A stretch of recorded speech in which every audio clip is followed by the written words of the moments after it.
J'ai été jusqu'au 17 décembre psychologue en réanimation pédiatrique à l'hôpital Robert Debré. Et depuis ce temps-là, je travaille à Saint-Louis en oncologie médicale. Donc je change un peu de vie, mais du coup, ça m'a permis de me poser la question de l'ouverture sur l'adulte.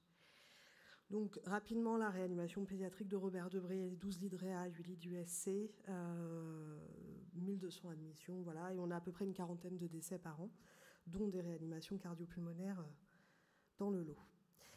En fait, on s'est posé la question de la présence des parents pendant les manœuvres de réanimation parce qu'il est arrivé il y a à peu près 6-7 ans qu'on fasse rentrer une famille un peu violemment. C'était une aide-soignante qui ne savait pas quoi dire, donc a dit aux parents rentrer, alors qu'en fait on était en train de faire un massage cardiaque à leur enfant et que du coup la vision de cette scène de réanimation a été extrêmement choquante pour les parents. Alors il ne faut pas taper sur l'aide-soignante qui est en fait juste ne sait pas ce qu'elle peut dire, ne sait pas ce qu'elle a le droit de dire dans un cadre illégal et moral, et du coup a fait un peu ce qu'elle pouvait. Ça a été extrêmement violent, ils nous ont menacés, il y a eu beaucoup d'agressivité. Donc on s'est dit, quitte à vouloir faire cet accueil, on va le faire, mais on va essayer de réfléchir à ce qu'on fait et on va essayer de le faire bien. Donc maintenant, depuis cette expérience, depuis qu'on y a réfléchi et qu'on a regardé les références un peu biblio, parce que ça se fait dans beaucoup d'endroits, depuis bien avant nous, c'est quasi systématique que les parents soient là s'ils le souhaitent. Donc là, c'est une référence des sociétés savantes. Alors c'est un peu ancien, mais c'est pour vous montrer que ça date, ces réflexions-là. En gros, on dit qu'en pédiatrie, en préhospitalier et en intra-hospitalier, il faut que les parents, s'ils peuvent assister à la RCP, ils doivent y être, à la condition que l'équipe médicale le permette, qu'il y ait une politique de service, donc que ça a été pensé dans le service. Et alors l'idée de tout ça, c'est de dire que si on leur permet d'être présents, c'est que quand même si l'enfant fait un arrêt cardiaque, c'est que ça peut ne pas aller et que du coup s'il décède, il y aura un deuil qui sera facilité. Ça c'est l'objectif de tout le monde, on voudrait que tout le monde soit heureux après un deuil. Donc ça part d'une bonne intention. Alors du côté des équipes, évidemment c'est complètement flippant et la littérature elle montre que la plupart des équipes, quand on leur propose une telle pratique, ont peur que ça gêne la réanimation en augmentant le stress, donc qu'elle soit moins performante, que ça crée du traumatisme. Moi, je questionne de qui on parle. Est-ce qu'on parle du trauma pour les parents ou du trauma pour les équipes? Parce que j'ai fait des réanimations où j'ai assisté à des réanimations en accompagnant les parents, où les parents étaient extrêmement bruyants et visibles dans la salle, et c'est extrêmement choquant, y compris pour moi qui suis psychologue. Et aussi la question du risque médico-légal, parce que si les parents voient, potentiellement ils peuvent porter plainte sur des trucs qu'ils ont vus. En réalité, en fait, ils se sont rendus compte en faisant les études que ça augmente pas le temps de réanimation, que le stress de l'équipe soignante n'est pas plus parce qu'il y a les parents, parce qu'en fait ils ont autre chose à faire, donc ils sont concentrés sur l'enfant, que la qualité de la réanimation est a priori la même et qu'il n'y a pas plus ou moins de plaintes que quand les parents ne sont pas là. Du côté des familles qui assistent, la plupart des études, elles ont l'air de dire que c'est quand même une expérience qui est plutôt positive, parce que le nombre de stress post-traumatique diminue et que les symptômes d'anxiété et de dépression diminuent par rapport à des familles qui n'auraient pas assisté à ces manœuvres de réanimation.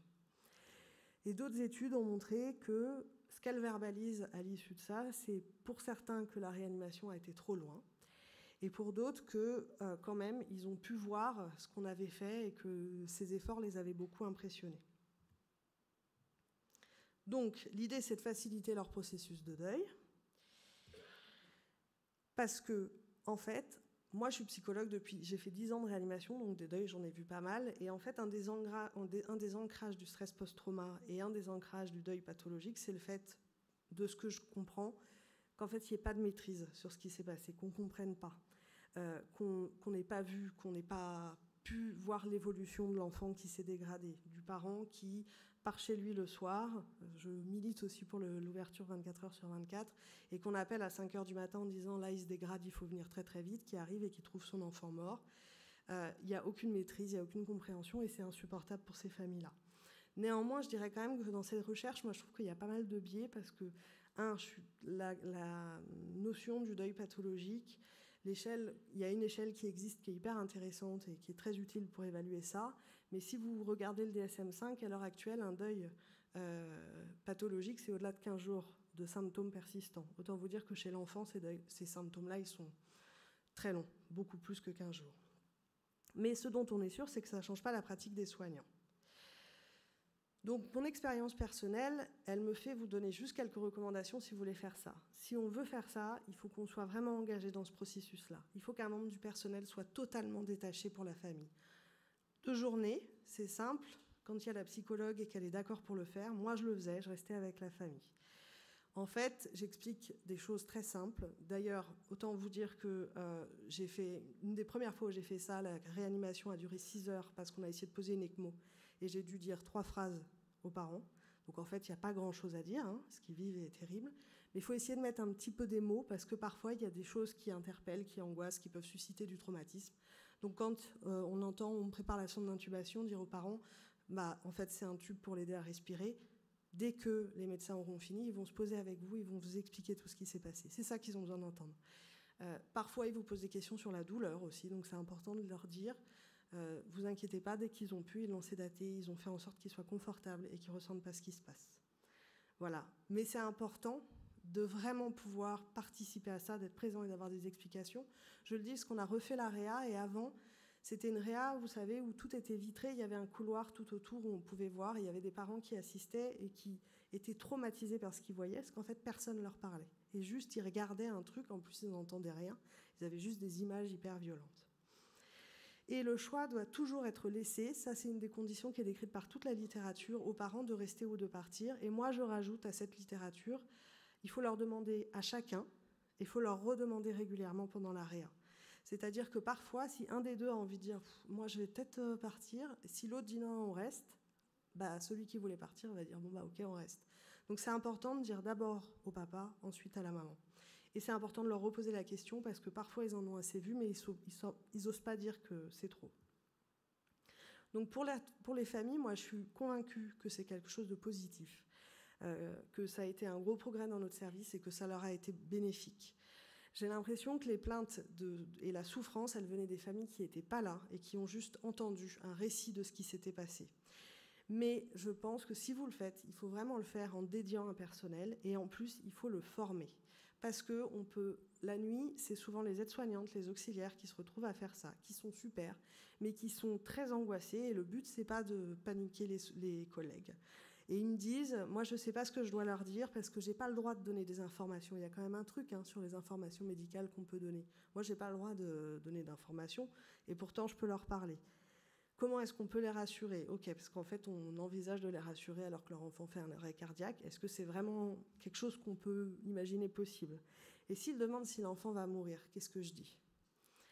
Donc nous, ce qu'on a fait, c'est qu'il y a une journée dédiée sur l'arrêt cardiaque où on fait des scénarios, etc., où on fait des simulations parce que c'est hyper bien. Et en fait, moi, j'ai un quart d'heure dans cette journée, mais un quart d'heure, c'est énorme et c'est largement suffisant pour donner 2-3 clés aux soignants pour leur dire voilà ce qu'ils ont besoin d'entendre. Ils ont besoin d'entendre que les médecins vont leur parler après, que leur enfant a pas mal, qu'ils ont le droit de partir, qu'ils ont le droit de rester.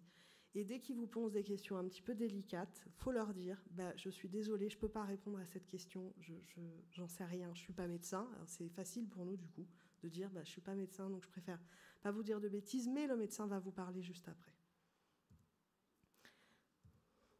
Donc, je réinsiste sur ça. Les retours des familles, je vous en ai mis quelques-uns que je trouvais assez intéressants parce qu'ils illustrent ce que ça peut apporter. Les parents, ils vous disent, je comprenais rien à ce qui se passait, je vous ai même pas écouté d'ailleurs, soyons honnêtes, mais j'arrivais pas à partir. Je pouvais pas être ailleurs qu'auprès de mon enfant. Beaucoup disent, ils se sont tellement battus et ils sont sidérés. Et c'est vrai que moi, en plus, je suis très à l'écart et je suis pas soignante. Et je regarde mes collègues faire et je les vois tous en sueur et faire des efforts que je vois jamais. Et c'est invraisemblable ce qu'on voit et tout ce qu'ils sont capables de donner pour ces enfants et toute cette énergie qu'ils sont capables de déployer. Une famille qui a donné quelque chose de très intéressant, c'était une enfant qui avait une maladie chronique depuis sa naissance, qui avait 15 ans, et ils disent c'est la première fois où on a eu le droit de dire ce qu'on voulait. Et ils ont demandé à ce qu'on arrête la réanimation parce que c'était trop long de façon très vive en disant mais laissez-la, ça suffit. Et ils disent c'est la première fois en 15 ans que j'ai pu dire ce que je voulais pour mon enfant. Inversement, c'est une maman d'un petit garçon que j'ai suivi très longtemps, enfin que j'ai revu régulièrement très longtemps parce que très régulièrement, tous les ans, pendant 5-6 ans, elle venait dans mon bureau en me demandant si elle pouvait revoir la chambre de son fils parce qu'elle n'était pas sûre qu'il y était plus. Parce que, manque de bol, cette maman, elle n'avait pas d'argent et à 4 heures du mat, elle ne pouvait pas prendre de taxi, elle habitait trop loin et elle n'avait pas d'amis, enfin voilà. Et elle, cette maman, je pense qu'elle fait un deuil compliqué, archi compliqué, elle a des idées suicidaires, elle a tout ce qui va avec, et je suis totalement démunie. Donc, on se dit que chez l'enfant, les parents, ça va permettre de faciliter le processus de deuil. D'accord. Donc, je vais voir ce qu'ils disent chez l'adulte. Et là, ils disent, OK, vous faites votre réanimation, nanana, vous relisez les directives anticipées, la personne de confiance, tatati, tatata. Et puis, quand la réanimation est finie et que le patient est mort, là, vous allez parler à la famille. Donc, j'en déduis qu'en fait, l'adulte, on n'en a rien à faire qu'on facilite le processus de deuil des proches. A priori, le deuil est forcément simple. Alors, la question que je me suis posée, parce que je travaille depuis 1 mois et demi chez l'adulte et c'est quelque chose que je ne connaissais pas, en fait, je me suis rendu compte que le secret et le consentement chez l'adulte, c'était un truc hyper compliqué, qu'on n'y comprenait pas grand-chose, que les équipes n'y comprenaient pas grand-chose non plus, et qu'en tout cas, c'est beaucoup plus complexe que chez l'enfant. Parce que chez l'enfant, quel que soit le contexte, même si l'enfant est placé et qu'il a le droit, et que les parents ont le droit à 1/4 d'heure de visite médiatisée par mois, je l'ai déjà vu, s'il y a un arrêt cardiaque et qu'on fait une réanimation, on appelle les parents et ils sont présents au moment de la réanimation. Peu importe. L'enfant, s'il n'est pas d'accord pour que ses parents soient là ou pas, peu importe. On n'a pas besoin de son consentement.